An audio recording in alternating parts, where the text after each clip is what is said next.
The word furry, used as a noun, refers to 1. An anthropomorphic animal character, or 2. A human fan of these fictional beings. Any animal character that talks, walks upright, and or exhibits some human-like mental or physical alterations is called a furry. Does this mean that if you like Looney Tunes, you're a furry? Well, maybe, and maybe not. You know what? It's gonna sound a little cheesy and dumb. In a way, it's kind of like love. You can't really explain love. Furry is pretty much the same way because everyone has a different definition, on what furry actually is for them. Members of the furry fandom tend to take their commitment to furries much further, searching out artwork and stories, imagining animal alter egos for themselves known as fursonas, and socializing with other furries. Many beloved characters, including Disney's Robin Hood, Bugs Bunny, and Crystal from Nintendo's Star Fox video games, are technically furries. The idea of having a cute animal character that represents you on the internet is very appealing. I myself, I don't think I'm an animal, but I always feel like I had, animal-like qualities. And plus, a lot of us grew up on, watching, animal cartoons, like Disney. But what about Anubis, the jackal-headed Egyptian god from the afterlife? Were the ancient Egyptians furries? The concept of the animal man has been around for at least 35,000 years.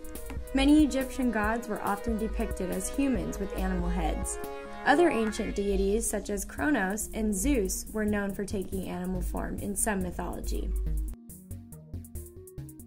Folktales also feature anthropomorphic animals. Aesop's fables include some famous examples such as the fox and the grape, the lion and the mouse, and the tortoise and the hare. When scholars began to collect folktales from all around the world, they categorized talking animals into fairy tales. As the fairy tales became more popular around the world, so did the anthropomorphic animals they featured.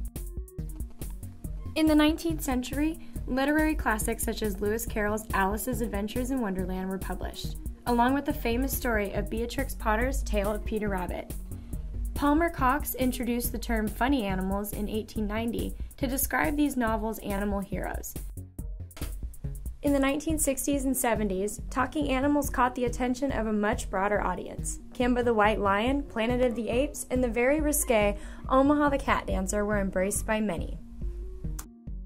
The 80s and 90s saw a rise in the movies and cartoons catering to anthropomorphic animal fans, giving clarification and identity to the emerging phenomenon.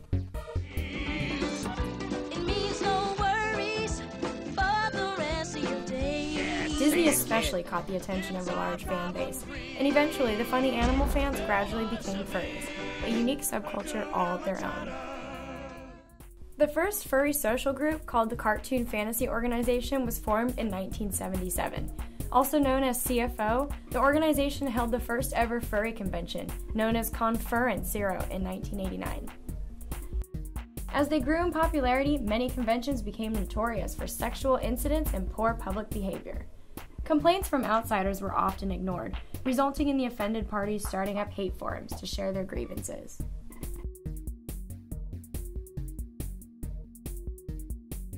Here are some videos and interviews that address the controversy around misunderstood furries.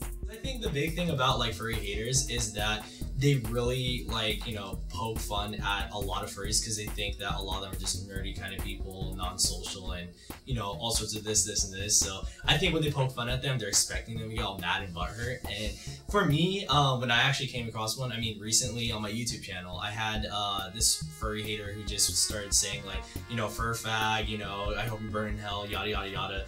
And I literally just sat on my computer and I was like, oh, this is actually pretty cool. I'm getting a furry hater. There are explicit cartoons, anime, and furry pornography that can sway people's opinions in this direction.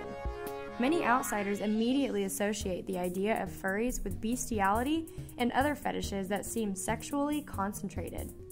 I keep it to myself unless, you really come into a situation where maybe you have to talk about it. But otherwise, yeah, I think it's just the whole you should keep it in the bedroom thing. Nowadays, they're actually starting to capture a lot more of the other aspects of the furry fandom, not just the sexual side of things. So I think it's kind of opened up a lot more people to just kind of coming into the fandom, feeling a little bit more comfortable in it. In reality, furries do have sex, but that's only a small part of the picture. A lot of furry interaction happens online, where a vibrant community keeps the furry discussion alive. Websites such as Fur Affinity allow many furry fans to post original artwork, while websites like Pounce.org serve as dating and meetup hotspots exclusively for people in the fandom. Some furries create shared online fantasy scenarios to help express their furry alter egos, or fursonas. Artists can make careers drawing furry characters for people who want to see their ideas brought to life, and numerous enthusiasts contribute fan art, stories, and other fantasy ideas. They have a dealer room at all FurCons where artists come and sell their merchandise or sell their art, often custom art that you can have made.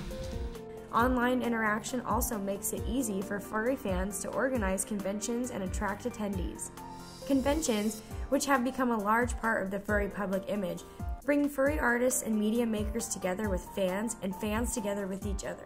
Furry cons and whatnot, they're just so amazing. I mean, you got parties, you got dance panels that happen, dance competitions, fursuiting Olympics, meet and greets for, people who want to meet other people who are like, oh, you're a husky too? I'm a husky as well, so they have like a husky meet and greet. Furry friends from across the country or even internationally have the chance at conventions to create and renew community contacts. Some furries attend in fursona, wearing costumes that range from just wearing tails and ears to full-body fursuits. I can't say how much I love it. I mean, it's just so awesome having a fursuit and getting into character and, getting to just do all sorts of different things and whatnot. I can't tell you how awesome it is to just kind of get past this barrier, this social barrier, and, just kind of do all sorts of different things that you wouldn't normally be able to do out of suit. On the surface, furries are like any other fan base. Star Trek fans are Trekkies, Star Wars fans are Warsies, and furry fans are furries. But many furries share deep social, aesthetic, and imaginative bonds with their circle of furry friends and the community as a whole.